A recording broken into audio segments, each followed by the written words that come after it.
One national analyst earlier today, that's Nate Burleson from the NFL Network, who has been typically high on the Cleveland Browns. Well, he unveiled his updated AFC Power rankings. Take a look. I don't believe they're in the top 3 yet. Okay. You mentioned Kevin Stefanski, the new head coach. He's a new head coach. I know this is a great 2020, but he just got here, which means you have to prove a level of consistency before I say you're right behind the Bills. You said it was Kansas City, the Bills, and then the Browns. As much as I love them, I'm going to go Kansas City, the Bills. I still got the Pittsburgh Steelers, even though they beat them up in the playoffs. I get it. I know you're saying, well, they got smacked around. I just respect the fact that the Steelers started off so fast, and that was a little bit of an anomaly. That was bizarro Steelers. Like, I don't know. It was bizarro. It was bizarro. And then after that, I'm going Tennessee Titans and the Ravens. So the Browns, they might fall right out of my top 5 and right around 6. So I love the Browns. But I just, after one season, I won't elevate you.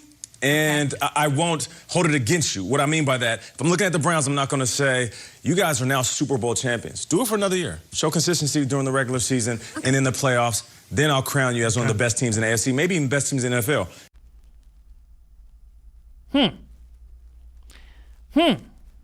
The Pittsburgh Steelers are the best team in the AFC North?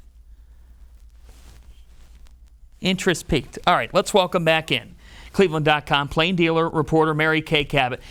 Mary Kay, your reaction to those rankings, the Browns not in the top 5 in the AFC in this case.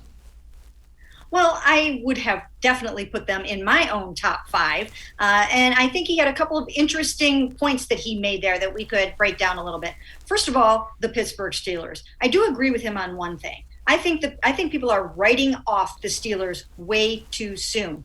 People have that playoff game in their mind, and they can't get it out of their mind. But a lot of things happened in that game. It got out of hand right away. I think the Juju Smith-Schuster factor was so enormous in that game that he was the reason why the Steelers lost that game. I mean, he had the Browns so over the moon and hyped up. It was just like manna from heaven what he did before that game.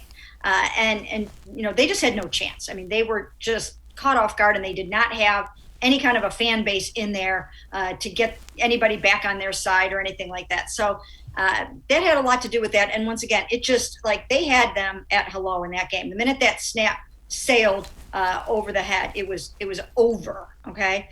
But that doesn't mean the Steelers are horrible. And I do think that they always have a good defense. I mean, they've got, think of that. I mean, TJ Watt, Cam Hayward, you know, you go on and on and on with the guys they have on that defense, and you just can't write them off.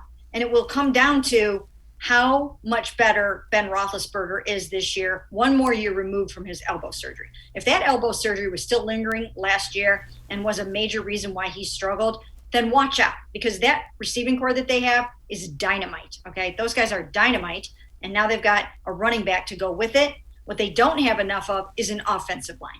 But if they can overcome that a little bit, this can be a good football team. I still would rank the Browns ahead of them, and I would rank the Browns ahead of the Titans right now because their defense has gotten so good. The Titans' defense is not as good as the Browns' defense. The Browns' defense is going to be really good this year, and I think good early on. So I would put those two teams ahead of the Browns. They would be in my top 5 for sure. Would you rank the Browns ahead of the Ravens? You know what? That's one that as of right this very moment, I still think I would put the Ravens ahead of the Browns because they haven't proven it yet. You know, they just haven't shown that they can go out there and beat the Ravens on a consistent basis yet. And they're going to have to do that. I mean, they're going to have to do that either in the regular season to get there or even in the playoffs. And so right now, I think the Ravens have still earned that. And some of it will have to do with how Lamar Jackson plays this season and how he can add to his repertoire as a passer. And I've said this so many different times. If I were the Ravens, I would find somebody that can do exactly what Lamar can't do well from a passing standpoint, and I would throw that guy into the mix every once in a while. I would give him some reps here and there. Somebody with just a big pure arm, and I would do that and give that element. It's almost like the reverse Wildcat, right? I mean, just get somebody out there that can hurt you in a different way.